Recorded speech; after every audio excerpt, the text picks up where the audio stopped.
নমস্কাৰ প্ৰিয় বন্ধু বান্ধৱী আৰু মোৰ শুভাকাংক্ষীসকল আপোনালোকৰ সকলোৰে প্ৰিয় পোহৰৰ উৎসৱ দীপাৱলী 2025 আহি গ'ল। এই বছৰৰ দীপাৱলী হ'ব 20 অক্টোবৰ সোমবাৰে আৰু আমি আজি জানিম কেনেকৈ এই বিশেষ দিনটো পালন কৰিলে আপোনালোকৰ জীৱনত পোহৰ ধন আৰু সুখ শান্তি আহিব সেই বিষয়ে আলোচনা কৰিম। গতিকে ভিডিঅ'টো আপোনালোকে সম্পূৰ্ণ শেষলৈকে চাব। মানে দীপাৱলী 2025 কেনেকৈ পালন কৰিব এই শুভ দিন সৌভাগ্য ধন আৰু শান্তিৰ পথ। আহক তেন্তে আৰম্ভ কৰোঁ। প্ৰথমতে আহিছোঁ প্ৰথম নিয়মটো হ'ল ঘৰ পৰিষ্কাৰ আৰু সাজ সজ্জা। দীপাৱলীৰ আগতে ঘৰ পৰিষ্কাৰ কৰক, ই লক্ষ্মী দেৱীৰ আগমনক নিয়ন্ত্ৰণ কৰে। গতিকে ঘৰ দুৱাৰ চাফাকৈ ৰাখিব।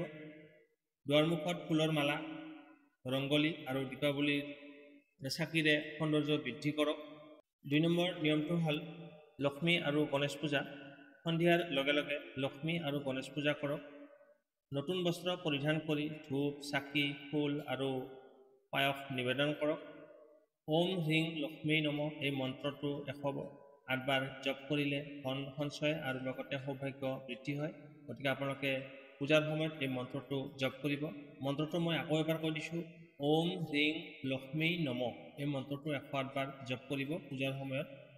3 নম্বৰ নিয়মটো হ'ল দান পুণ্য কৰক। দীপাৱলীৰ বিশেষ মাহাত্ম্য হ'ল ভাগ বতৰা।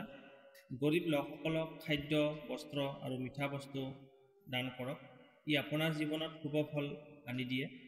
4 নম্বৰ নিয়মটো হ'ল নতুন কামৰ আৰম্ভণি। এই শুভ দিনটোত নতুন ব্যৱসায় ইনভেষ্ট আৰম্ভ কৰাটো অত্যন্ত শুভ ফলদায়ক হয়।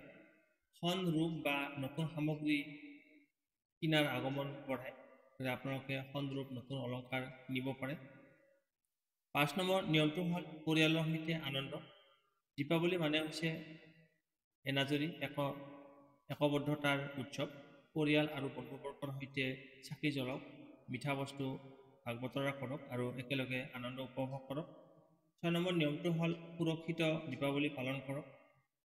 আপোনালোকে বম ফটকা ব্যৱহাৰ সীমিত কৰক, পৰিৱেশৰ যত্ন লওক, ল'ৰা ছোৱালীৰ সুৰক্ষাৰ ওপৰত বিশেষ লক্ষ্য ৰাখিব। 7 নম্বৰ নিয়মটো হ'ল আত্মিক শান্তি। ৰাতি কিছু সময় ধ্যান কৰক আৰু ঈশ্বৰক ধন্যবাদ জনাওক।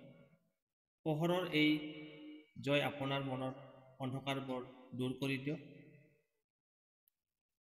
বন্ধুসকল, দীপাৱলী হৈছে একমাত্ৰ পোহৰৰ উৎসৱেই নহয়, ই হৈছে আমাৰ পোহৰ, আশা, নতুন আৰম্ভণিৰ দিন। আপোনালোকৰ জীৱনত অহা দীপাৱলী আনক অসীম সুখ ধন আৰু শান্তি। শুভ দীপাৱলী 2025। ইমানপৰে আপোনালোকে দীপাৱলীৰ বিষয়ে জানিলে। আজিলৈ বিদায় লৈছোঁ। আকৌ লগ পাম অন্য এটা নতুন ভিডিঅ'ত। ধন্যবাদ।